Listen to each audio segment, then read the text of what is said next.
Saludos amigos, gracias por la amabilidad de la compañía. Soy Cristino del Castillo y este es su programa A Quemarropa. Se produjo ayer la tan esperada reunión entre los presidentes de Estados Unidos, Joe Biden, y el de Rusia, Vladimir Putin. Esto ocurrió en Ginebra, Suiza, bajo los buenos oficios del gobierno de ese país. Buenos oficios en términos diplomáticos consiste en que usted presta las condiciones para que dos partes en conflicto conversen y puedan entenderse. Usted ayuda a que eso se produzca. Fue lo que hizo el gobierno suizo. Entonces, yo creo que ahí no se produjo realmente ninguna sorpresa, porque de alguna forma se sabía qué cosa buscaba Estados Unidos y cuáles eran las pretensiones, cuáles eran los deseos del gobierno de Rusia. Previamente hubo reuniones de los cancilleres de ambos países, lo que quiere decir que se fue a esa reunión con algunos asuntos ya previamente acordados. Naturalmente siempre hay que ver algunas cosas, algunos detalles, temas que son de interés, que se plantean a la discusión con miras a buscarle una solución, a buscar un acercamiento y fórmulas de compromiso con respecto a los mismos. Y de eso se encargan los negociadores, en este caso los presidentes y sus respectivos equipos. Cuando usted tiene reuniones previas, usted garantiza el éxito del encuentro. De lo contrario, entonces no tiene sentido la reunión, no tendría, porque ya bastante alones de oreja se produjeron fuera de escenarios como ese. No tendría ningún tipo de sentido tú reunirte para decir lo mismo que tú dices por los medios de comunicación. Naturalmente, en estos casos tú no puedes perderte por los comentarios previos o los comentarios que posteriormente se hacen con el objetivo de impactar, de producir el efecto mediático deseado. A veces, para disimular algunas cosas, cuando se quiere avanzar más rápido o cuando usted no tiene el deseo de promover algunos arreglos de esos que se hacen y que pudieran no caer muy bien, porque son de alguna forma concesiones que a veces pudieran no ser bien recibidas, que yo creo que las hubo en esta reunión. Allí se acordó más de lo que se anunció a los medios de comunicación, y yo creo que eso está súper claro, clarísimo. Bueno, hay que decir que el encuentro fue una iniciativa de Estados Unidos. La reunión la propuso Estados Unidos. Y en un primer momento hay que recordar que Rusia la rechazó. ¿Por qué la rechazó? Tenía que hacerlo porque se acababa de producir un pronunciamiento del presidente de Estados Unidos que no le dejaba otra alternativa al señor Putin, que indiscutiblemente estaba interesado en el encuentro y estaba interesado en poner las cosas claras con Estados Unidos y abrir vías de entendimiento. Rusia había dado manifestaciones clarísimas de eso, pero no lo podía hacer porque tú no puedes reunirte, eso es como cuando enamoran a una mujer, un hombre le declara su amor, aunque esté impactada y esté muriéndose del deseo, tiene que disimular un poquito, porque a veces tú tienes que guardar ciertas apariencias, y yo creo que hubo algo de eso en la actitud en un primer momento de Rusia, que rechazó pero después convino en la celebración del encuentro, por una cuestión, yo reitero, de conveniencia. Ahora, nosotros aquí habíamos dicho que Estados Unidos, cuando proponía ese encuentro, en realidad estaba enmendando su política, su posición con respecto a Rusia.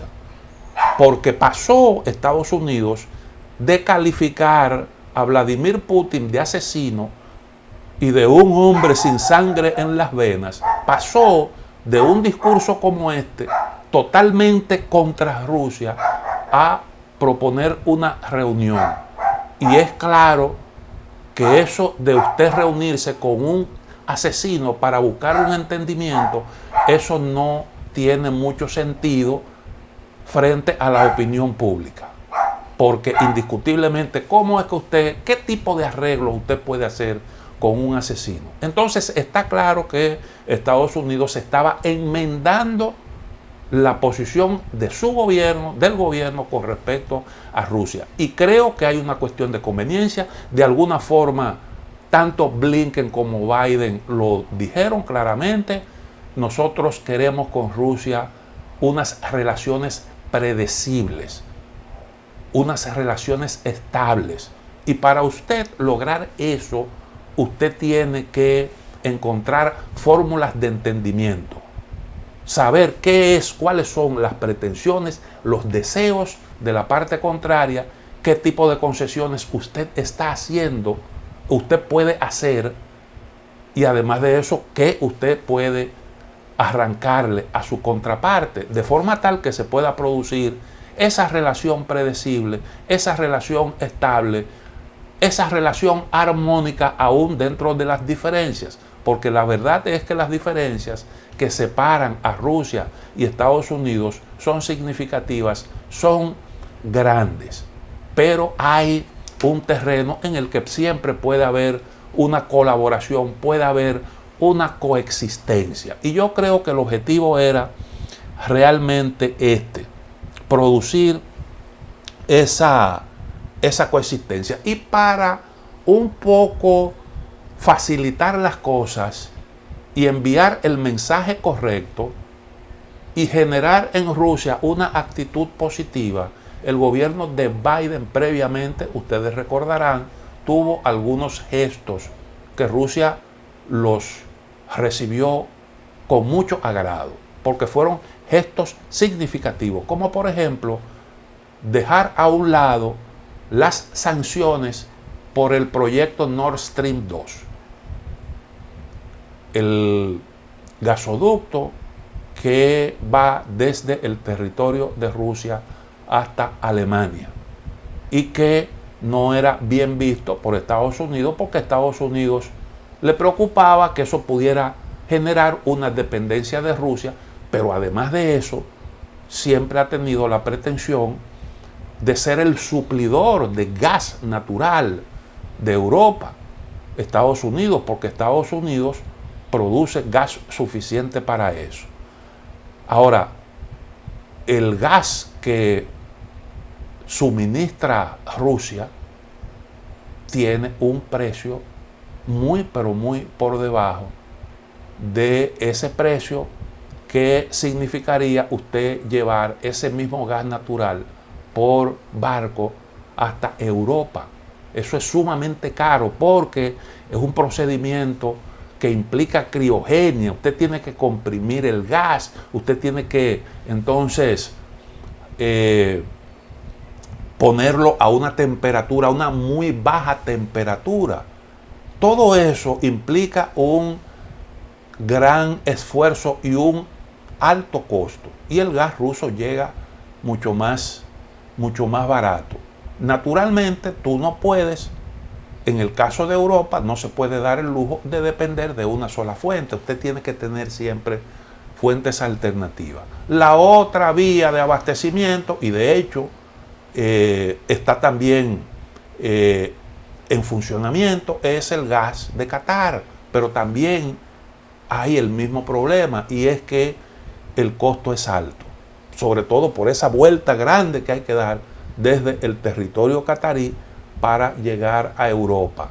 en una embarcación, como está ahora mismo el costo de el transporte, eso es sumamente caro.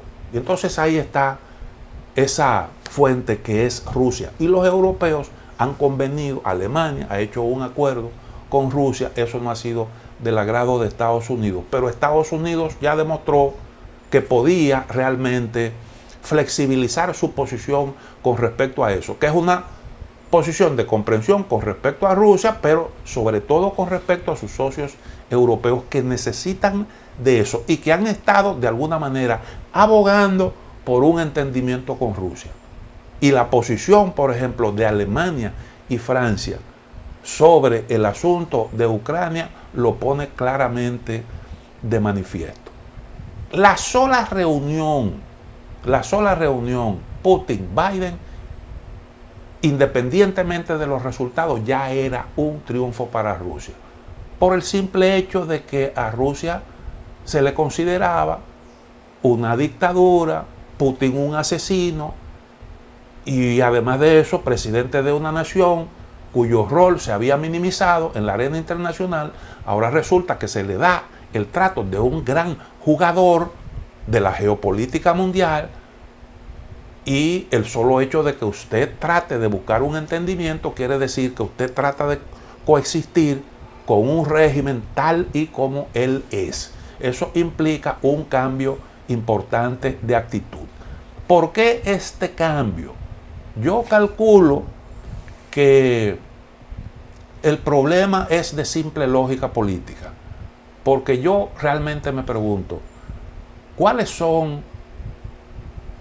la razón de un pleito Estados Unidos y Rusia?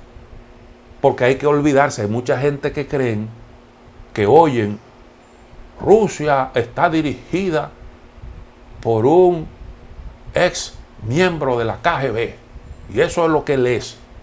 Y da la sensación como de que se trata de la misma Rusia de la época soviética. Y resulta que independientemente de las diferencias de sistema político, de régimen político, Rusia es un país capitalista. Pues antes de que comenzara de que se agriaran las relaciones entre Estados Unidos y Rusia, luego de que este país irrumpiera en el escenario de Oriente Medio a favor de Bashar al-Assad,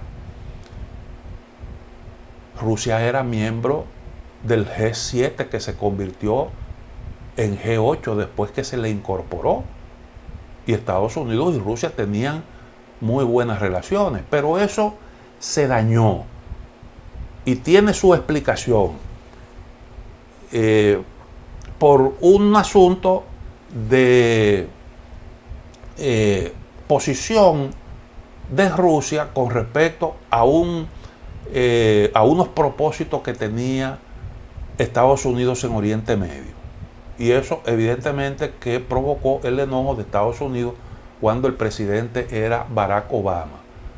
Recuerden que Rusia, cuando Estados Unidos anunció ataques contra el gobierno, ataques aéreos contra el gobierno de Bashar al-Assad por el uso de armas químicas, apareció Rusia y dijo que se oponía a esos ataques y asumió la responsabilidad de darle una respuesta a ese asunto del uso de las armas químicas. Y Barack Obama detuvo los ataques. Y entonces Rusia llegó a un acuerdo con Assad y parece que sacaron de ahí unos químicos que tenía ese país desde hacía bastante tiempo. Y ahí comenzaron las diferencias. La respuesta de Estados Unidos y Europa a eso, porque Estados Unidos quería sacar del juego a Assad para un poco equilibrar la situación en Oriente Medio, porque resulta que Irak se le volteó pese a la intervención, hizo acuerdo, llegó a propició un acercamiento con Irán, se estaba produciendo la guerra en Yemen, Irak estaba interviniendo ahí, entonces Irán tenía influencia en Irak, influencia en Yemen, influencia en Siria, influencia en Líbano, y Estados Unidos quería modificar eso. Y había un proyecto también de un oleoducto, y eso lo hemos mencionado en otro programa. Y Rusia tenía el problema de que el oleoducto, el proyecto del oleoducto que cruzaba por territorio sirio, era con el objetivo de sacar a Rusia del juego como suplidor de gas a Europa. Esa era la alternativa para que Europa no tuviera que depender del gas ruso y asfixiarla económicamente, porque el gas es una importante fuente de ingreso para Rusia. Se metió Rusia en el escenario de Oriente Medio, le dio ese espaldarazo a Bashar al-Assad y cambió la situación ahí. Y eso no se lo perdonó Barack Obama. Y entonces fue cuando se produjo lo de Ucrania, porque llegaron los europeos, Estados Unidos, con una oferta de alianza estratégica para provocar que el régimen de Víctor Yanukovych le diera la espalda a Rusia. Yanukovych no aceptó y entonces se produjo el Maidán, aquella manifestación en Kiev que dio al traste con el gobierno de Yanukovych, y que fue esa protesta financiada por la USAID y un multimillonario llamado George Soros, que conoce todo el mundo. Ahí se metió un dinero, se financió eso, se provocó la salida de Yanukovych. Rusia respondió frente a ese reto. Ahí mismo, en su frontera, por el territorio de Ucrania, pasa el oleoducto también, el otro oleoducto que abastece Europa. Y entonces el Nord Stream, obvia el territorio ucraniano, y entonces pues se preveía la posibilidad de que, sin interrumpir el suministro a Europa, en cualquier momento Rusia pudiera presionar con el suministro, cortando el suministro de gas. Y eso pues no se quería permitir. Rusia respondió anexándose a Ucrania. Ahí se produjo entonces la rebelión de los rusófilos en la región del Donbass. Ahí, en esa región, la mayoría de la población son de origen ruso. Se armó una guerra y esos rusófilos terminaron imponiéndose militarmente, y entonces fue cuando se produjo el acuerdo aquel de Minsk, que le puso fin al enfrentamiento armado. Y a cambio de eso, cuando los rusófilos tenían montada una ofensiva militar con el apoyo de Rusia, pues entonces, cuando la situación pintaba que iba a evolucionar en una guerra, hacia una guerra total, entonces se produjo ese acuerdo de Minsk y los rusófilos obtuvieron la promesa de una autonomía dentro del territorio de Ucrania. Y lo que se pactó garantizó precisamente eso, con la intervención de Francia y con la intervención de Alemania. Entonces, Estados Unidos nunca estuvo conforme con eso, pero los europeos, interesados en evitar ahí mismo, en el corazón de Europa, un nuevo enfrentamiento en el marco de una crisis migratoria que pudo haber provocado nuevos flujos migratorios y poner en peligro el abastecimiento de gas, rápidamente los alemanes y los franceses se movieron y lograron ese acuerdo Nord Stream. Bueno, el encuentro tocó varios temas, incluyendo ese mismo relacionado con lo de Ucrania. ¿Y cuál fue el compromiso? Eso lo anunció Joe Biden, y anunció que se podía producir un entendimiento sobre la base del acuerdo de Minsk, que es precisamente ese acuerdo del que le acabo de hablar, que es la posición de Rusia. Es la posición de Rusia. Rusia dice: la paz, el camino de la paz se señaló, se diseñó en ese acuerdo de Minsk, que deja como un hecho consumado la anexión a Ucrania y la independencia del Donbass la independencia no, la autonomía dentro del territorio de Ucrania, que es ese territorio que les conté, que está habitado mayoritariamente por una población de ascendencia rusa. Entonces, ese es un punto fundamental para Rusia. Y Biden convino en aceptar la fórmula, según lo anunció en la rueda de prensa, la fórmula propuesta por Rusia. Para Rusia eso es una excelente noticia, indiscutiblemente. Y otro aspecto que le interesaba, ya este era de interés de Estados Unidos, es lo que tiene que ver con los ciberataques, porque eso es altamente peligroso. Y lo dijo Biden. Hay una serie de cosas que nosotros tenemos que garantizar, que deben estar exentas de ese tipo de enfrentamiento. Y habló específicamente de oleoductos, habló de agua, porque resulta que tú puedes perfectamente quedarte sin suministro de energía como consecuencia de un hackeo, o sin el servicio de agua. Y eso es realmente delicado. Los norteamericanos entendieron la peligrosidad de eso. Hace poco se produjo un ataque a un importante oleoducto por donde se mueve una buena parte del combustible, gasolina, gasoil, y eso produjo una situación, pérdidas enormes, y constituyó una amenaza para el suministro de combustible.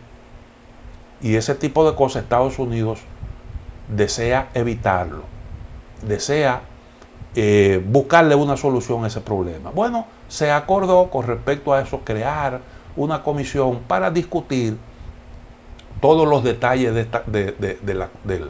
del problema. Entonces, para mí es muy sintomático lo que dijo Putin al final y también lo que dijo en el mismo tono el presidente Biden. Putin dijo: el diálogo fue constructivo, nosotros estamos conformes y estamos esperanzados en que vamos a seguir avanzando. Biden dijo que el encuentro había sido una práctica constructiva y que no hubo insultos y que él tiene una esperanza en que las partes van a seguir avanzando en los encuentros que se van a producir. Ambos acordaron, y ese es una muy buena señal, normalizar las relaciones diplomáticas, porque resulta que cuando Biden dijo que Putin era un asesino, Rusia llamó a su embajador y produjo una declaración en la que exhortaba al embajador de Estados Unidos a hacer lo mismo. No fue una declaratoria de persona non grata, pero sí se dijo, sería conveniente que el embajador hiciera también lo mismo. Y el embajador entonces de Estados Unidos se retiró. Y las delegaciones diplomáticas quedaron sin embajadores desde aquel momento. Y entonces se acordó normalizar que los embajadores vuelvan a sus respectivas sedes diplomáticas. Eso también es una buena noticia, un paso hacia la normalización de las relaciones. Yo creo que, reitero, Estados Unidos acaba de enmendar su política hacia Rusia y asume en esencia una posición parecida a la de Donald Trump, porque Donald Trump quiso un entendimiento con Rusia, porque no veía necesidad de una confrontación. Y trató de hacerlo, pero los demócratas hicieron una oposición muy dura con respecto a eso, porque acusaban a Rusia de haber intervenido en las elecciones que ganó el presidente Trump. Intervino en el proceso a través de las redes y a favor del presidente Trump. Pero ahora el presidente Biden acaba de darse cuenta de que realmente el enfrentamiento con Rusia, que comenzó con Barack Obama, realmente no tenía sentido, porque Rusia no es una amenaza para Estados Unidos. Rusia es algo así como la 9ª economía del mundo, es un país importante, es una gran potencia militar, pero Rusia, como lo dijo el mismo Biden, creemos que Rusia no está interesada en una nueva guerra fría, nosotros tampoco. Entonces, hay otro razonamiento importante, y es que ese tira-y-jala finalmente iba a poner a Rusia en manos de China, y a Estados Unidos no le conviene esa alianza, como no le convenía en la época de la Guerra Fría una alianza de la Unión Soviética con China. Y por eso Estados Unidos se atrevió a buscar el entendimiento con China, y lo logró. Y uno de los armadores de todo eso fue nada más y nada menos que Henry Kissinger. Eso se logró. Bueno, y como consecuencia de eso, un efecto colateral fue que China entonces emergió con capital norteamericano como una gran superpotencia económica. Pero indiscutiblemente que el haber logrado que se produjera esa alianza en la época de la Guerra Fría fue un factor importante a favor de Estados Unidos. El Partido Republicano produjo unas declaraciones rarísimas. Una señora, Danielle Álvarez, que es la directora de comunicaciones del Comité Nacional Republicano, ella dijo que darle a Putin una reunión es la última victoria que Joe Biden ha concedido a Rusia. Yo creo que hay algo de eso, porque indiscutiblemente que eso le hizo bien a Rusia, pero Estados Unidos también puede conseguir lo que anda buscando. Y yo creo que si se está negociando es porque Rusia ha convenido en la posibilidad de pactar, de llegar a acuerdos firmes para normalizar las relaciones. Pero me digo que son declaraciones extrañas porque resulta que el Partido Republicano con Donald Trump siempre fue partidario de ese acercamiento. Y en vez de tú presentar eso como un fracaso de Joe Biden, deberías presentarlo como un triunfo de la visión de Donald Trump. Pero ustedes decían que Rusia intervino a favor mío y que Rusia era un peligro y una amenaza y que no se podía buscar un entendimiento. Me criticaron a mí cuando yo me reuní, porque Donald Trump se reunió con Putin a pesar de las críticas y la oposición de los republicanos. Eso debió presentarse entonces como un triunfo de Donald Trump y su visión con respecto a Rusia y a lo que había que hacer para estar en mejores condiciones de dar la batalla con la China, que es el principal adversario, la principal amenaza a la hegemonía estadounidense. Pero se produjeron esas declaraciones realmente extrañas. Entonces, reitero, ¿qué fue lo que se acordó?